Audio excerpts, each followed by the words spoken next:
Hi YouTube, Tone here again, Chinga Spy. Just a video response to Tower God DM's video about using the Warhammer Fantasy Battle Wood Elves book with Warhammer Fantasy Roleplay. He gave some ideas from an older edition. I've got a newer edition. It's still the current edition, which was originally written for 6th edition Warhammer Fantasy Battles. So I'll give a little rundown of that and see if it can add to what Wynn's posted already, just using the updated book. As I say, it's still a current book. You can still buy it from Games Workshop. I'm not sure if there's any plans to make a new one for 8th edition rules, which have come out recently. So anyway, this turned into a two-parter in the end, so I've done a bit of editing and stuff, and we should look at about 10 minutes each part.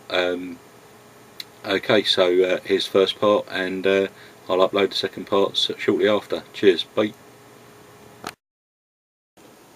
Okay, this is Warhammer Wood Elves for 6th edition.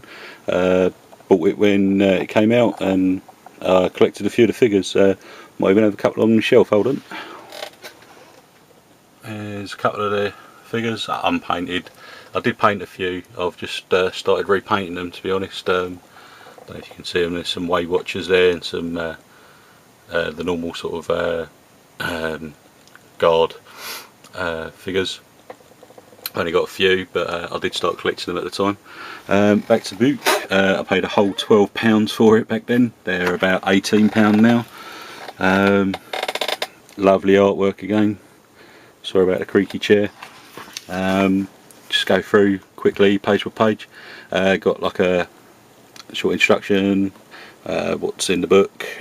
So Athel Loren is like a history, and describes the forest of Athel Loren, where the Wood Elves dwell. History of the Wood Elves, self-explanatory.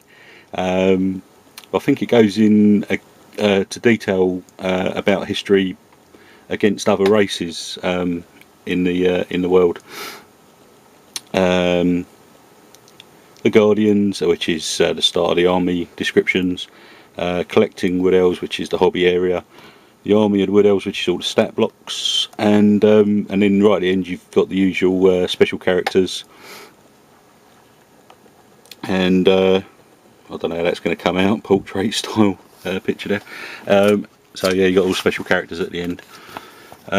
So yeah, you got a couple of pages on the history. There's a lovely bit of artwork again, and some sort of a tree man there, all the arrows sticking out of him. 2-page bit of artwork. Sorry about the shine of the light there, can't really help that unfortunately, I won't be able to see. 2-page spread with I think sort of Orion charging through the woods.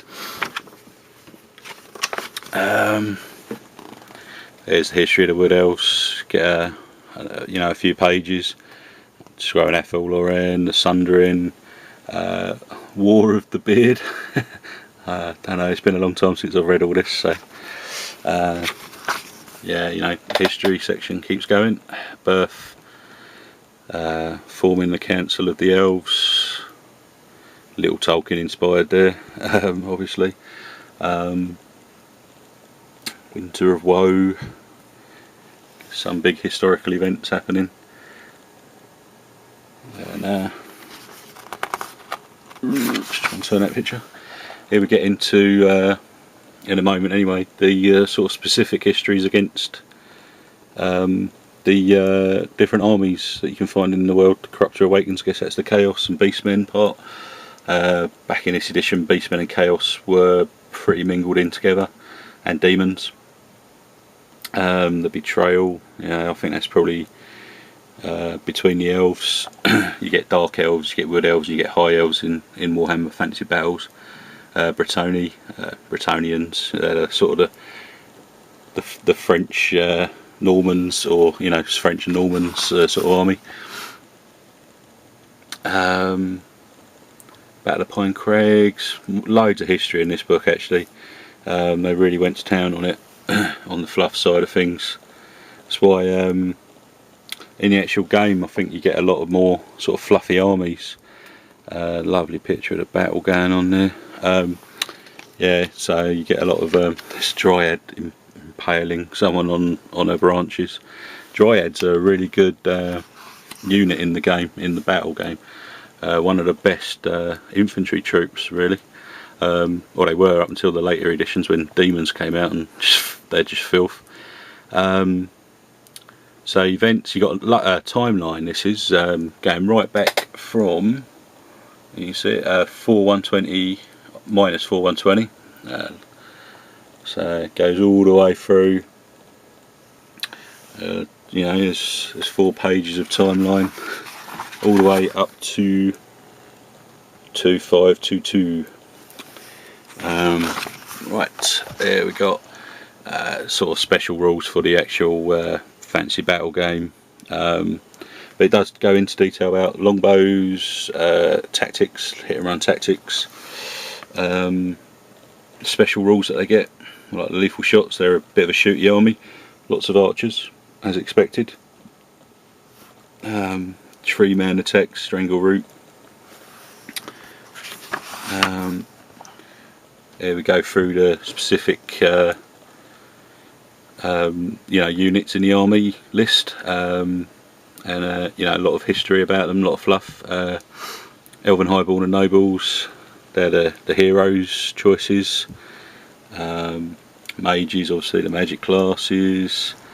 A little bit about special things like spell singers, which is you know, what they call the higher level wizards, I believe.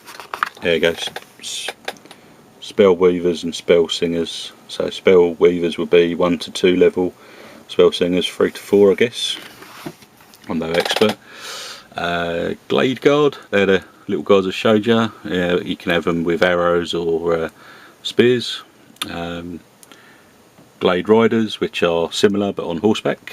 There's the guys infantry. Eternal guard, they're like sort of special infantry basically, but I think they're I'm not sure, I think they're just basic choices in the army list though.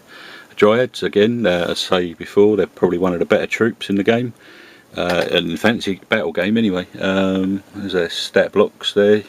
Dryads branching in from branch wraiths. Branch wraiths being a pretty special character in that choice, I think.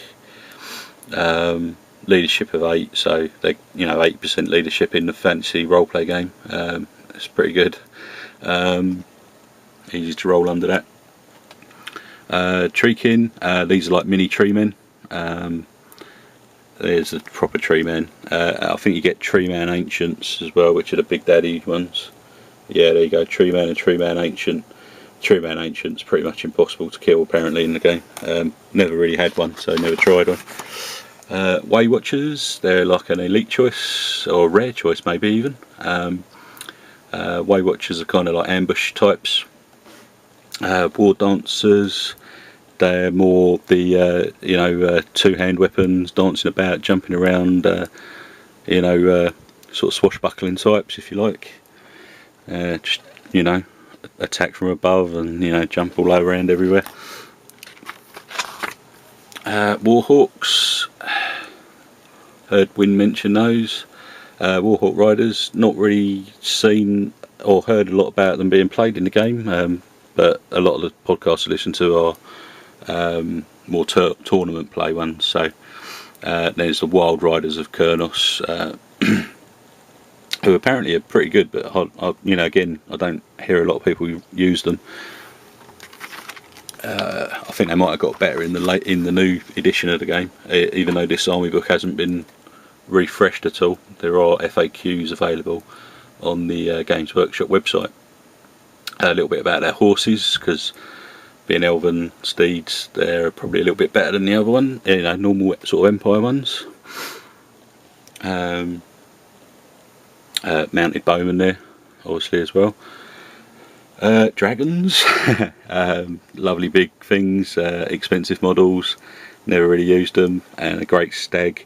I think that's more of a mount rather than a solo thing. The models that they came out with was one of the reasons why I bought this book and a few of the boxes, the plastic boxes. at the time. They were amazing looking for you know, for their time. Their Games Workshop Citadel miniatures plastics have got better and better. And now we're onto the hobby stuff, so collecting wood elves. I'll skip past that if you don't mind, because it's probably not very interesting. It's stat blocks and stuff, which you will use if you start converting these rules into Warhammer Fantasy roleplay, but you know, there's a lot there and we won't cover it in the video. Right, I hope that was informative, Win, and the guy that asked the question to you. I'll get the second part uploaded in a moment. I'll just finish editing it up, and we'll see how we get on. Alright, so catch you in part 2.